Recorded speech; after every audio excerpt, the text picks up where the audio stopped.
using a product called Clearly Heavy Overlays by Hambly Screen Prints. Let's work on our embossing.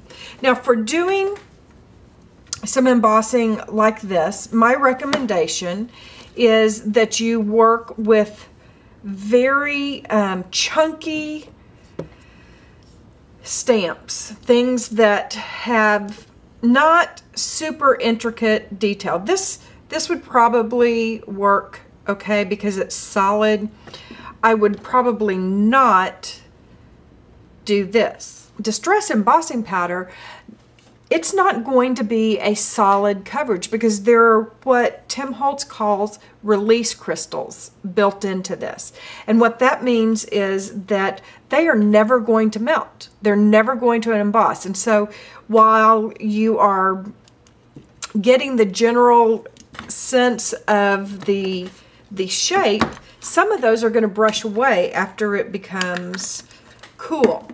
And I love that because it gives such a worn look. And then when we add alcohol ink on top of it, oh my stars, it's just going to be fantabulous. That's just all I can tell you. It's going to be fantabulous. So let's go ahead and ink up our stamp, and I'm going to do this over the part where I intend to put some paper.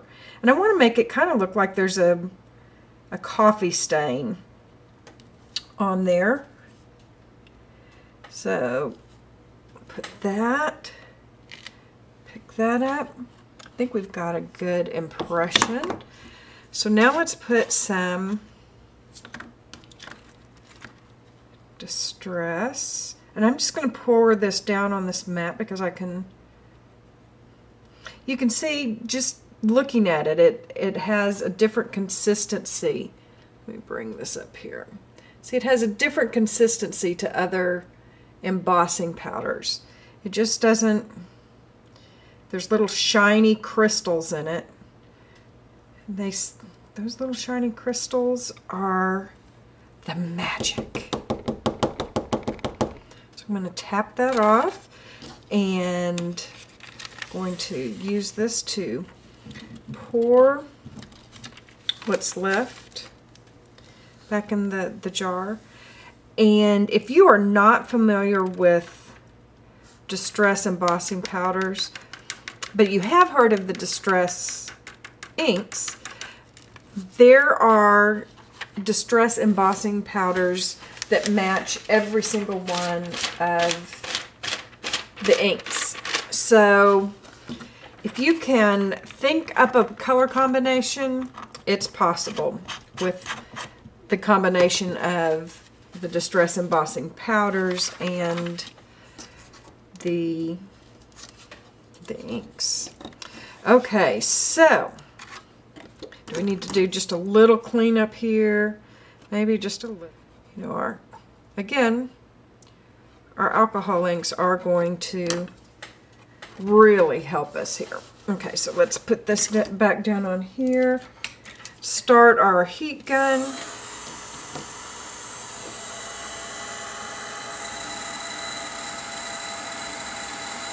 it's good and warm. And I've just had to kind of learn that with Distress embossing, whereas with the other kind of embossing, you begin to see it turn shiny. This does not do that. There's just a slight change of color.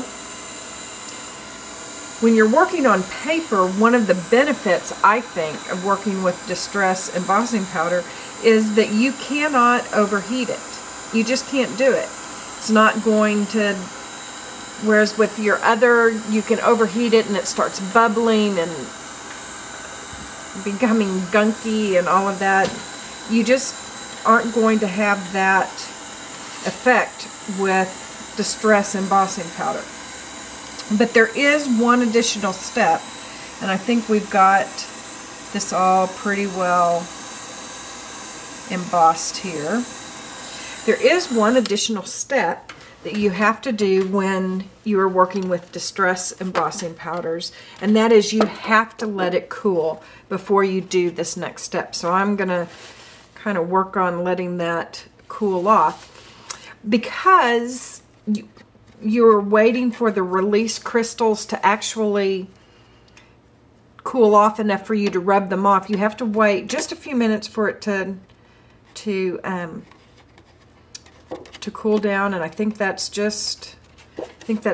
And then you can do it with your hands, and you can see that some of it rubs away, and you can see I have a little bit.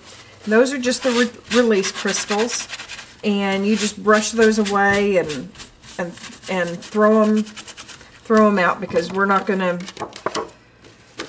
use any more of those.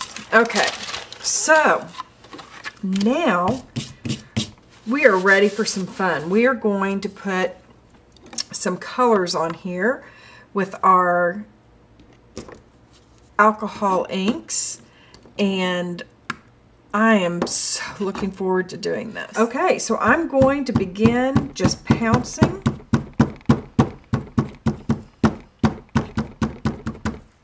Pounce and turn, pounce and turn. And I'm liking, gosh, it makes that stain just pop off and look all off the page and just look so grungy and wonderful. I am so loving this. Okay, so now I'm going to let that dry just a little bit, and I'm going to add more brown. I want quite a bit more brown, because in working with alcohol inks, you can work in layers. If you let one dry, you can add a second layer over on top of it and get a very different effect.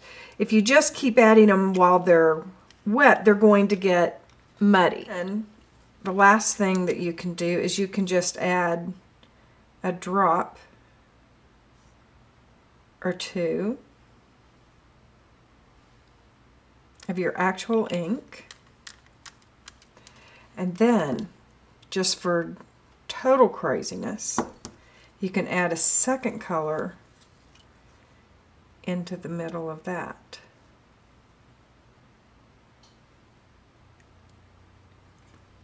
I'm telling you, it's fun. Once I start playing with these, I get just a little crazy. So now I'm just gonna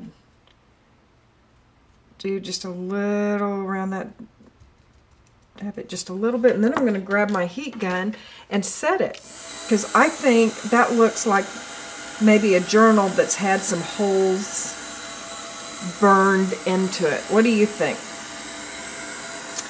Ladies, I had no idea what we were going to end up with when I started working on this particular page today. You got to go through the process with me, and I'm loving how it turned out.